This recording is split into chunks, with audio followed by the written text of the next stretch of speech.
প্রিয় দর্শক আসসালামু আলাইকুম। Welcome back to my channel delicious cooking by Tahira.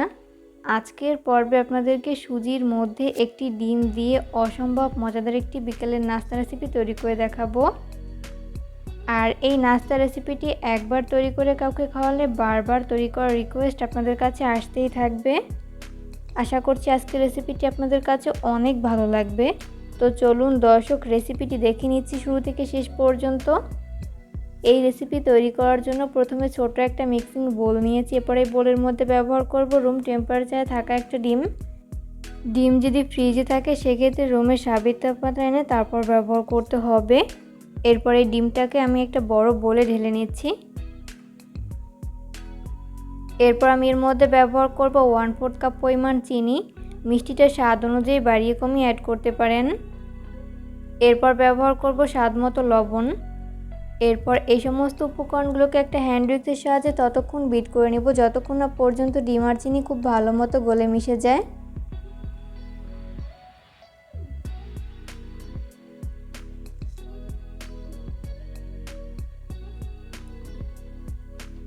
Bit করতে করতে একটা পর্যায়ে দেখা যাবে যে ডিম আর চিনি খুব ভালো মতো গলে মিশে গেছে।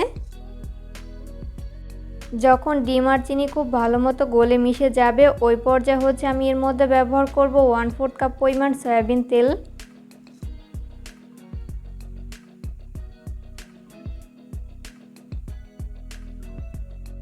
তেল দিয়ে দেওয়ার পর আবারও 1 মিনিটের মতো আমি হ্যান্ড উইক্সের সাহায্যে বিট করে নিব।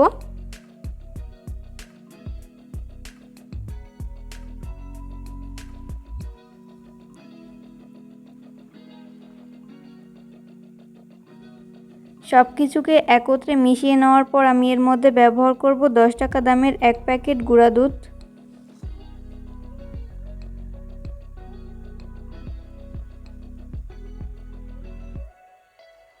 এরপর আমি এর মধ্যে অল্প অল্প করে সুজি অ্যাড করব আর হাত দিয়ে খুব ভালো করে মিশিয়ে নিব। সুজি এখানে একবারে না দিয়ে এইভাবে অল্প অল্প করে দিব আর হাত দিয়ে খুব ভালো করে মিশিয়ে নিব।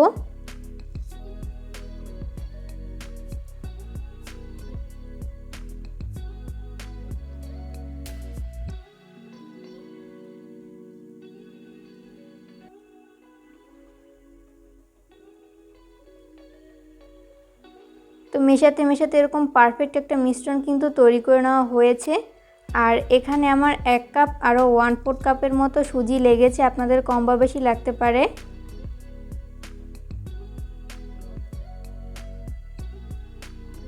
তো এই পর্যায়ে মিশিয়ে নেওয়া হয়েছে। এরপর ঢাকনা লাগিয়ে আমি 15 মিনিটের জন্য রেস্টে রেখে দিব। এরই মাঝে মিশ্রণটি পুরোপুরি সেট হয়ে যাবে। 15 মিনিট পরে হচ্ছে আমি ঢাকনা উঠিয়ে নিচ্ছি। এরপর হাতে সামান্য পরিমাণ সয়াবিন তেল মেখে এখান থেকে অল্প অল্প করে মিশ্রণ নিয়ে নিচ্ছি।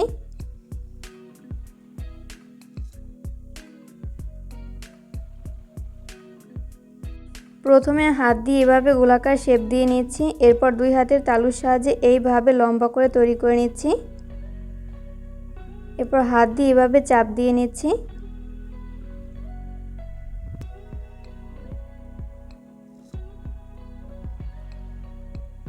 তো এরপর একটা নাইফের সাহায্যে এইভাবে দাগ কেটে নিচ্ছি। ডিজাইনটা আপনারা পছন্দ অনুযায়ী যে কোনোভাবেই তৈরি করে নিতে পারেন। তো এই পর্যায়ে একটি নাস্তা শেপ তৈরি করে নেওয়া হয়েছে, সেমভাবে বাকিগুলোকেও তৈরি করে নিব। এরপর ভাজার জন্য চুলায় যথেষ্ট পরিমাণ সয়াবিন তেল দিয়ে দিয়েছি। তেল যখন মিডিয়াম আঁচে গরম হবে ওই পর্যায়ে হচ্ছে আমি এর মধ্যে একটি একটি করে নাস্তা শেপ দিয়ে দিচ্ছি।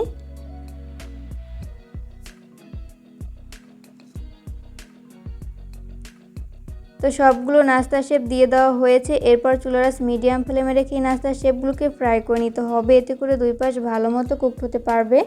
কোনোভাবেই চুলার আঁচ হাই ফ্লেমে রেখে এই নাস্তা শেপগুলো ফ্রাই করা যাবে না, সেক্ষেত্রে উপর থেকে খুব দ্রুত কালার চলে আসবে, তবে ভেতরটা ভালো মতো কুকড হবে না, তাই লো আঁচে ভেজে নিতে হবে। 2 মিনিট পর যখন নাস্তাগুলোর এক পাশ ফ্রাই করে নেওয়া হবে ওই পর্যায়ে হচ্ছে আমি উল্টে দিব অপর পাশটি ফ্রাই করে নেওয়ার জন্য।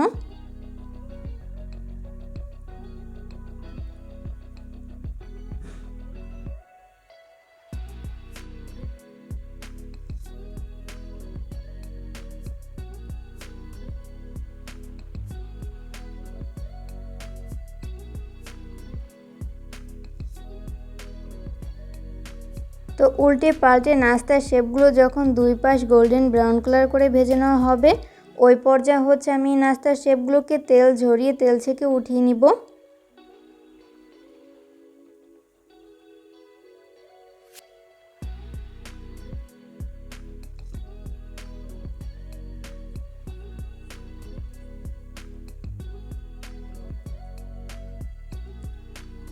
তো এই পর্যায়ে আমাদের সবগুলো নাস্তার শেপ ভেজে উঠিয়ে নেওয়া হয়েছে। এগুলোকে আমি একটা নাস্তার প্লেটে তুলে নিয়েছি।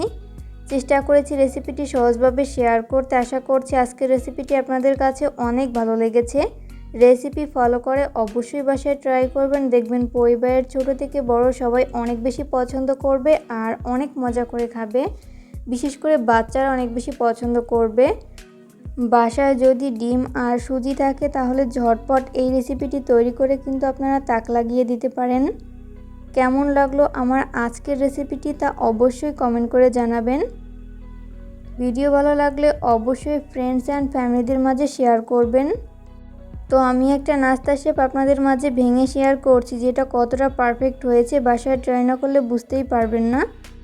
আর এইভাবে নাস্তার আইটেম তৈরি করে কোনো কাচের জারে ভরে কমপক্ষে 1 সপ্তাহের মতো সংরক্ষণ করে খেতে পারবেন। পরবর্তী ভিডিও দেখার আমন্ত্রণ জানিয়ে আজকের মতো এখানেই বিদায় নিচ্ছি। সবাই অনেক বেশি ভালো থাকবেন। আল্লাহ হাফিজ।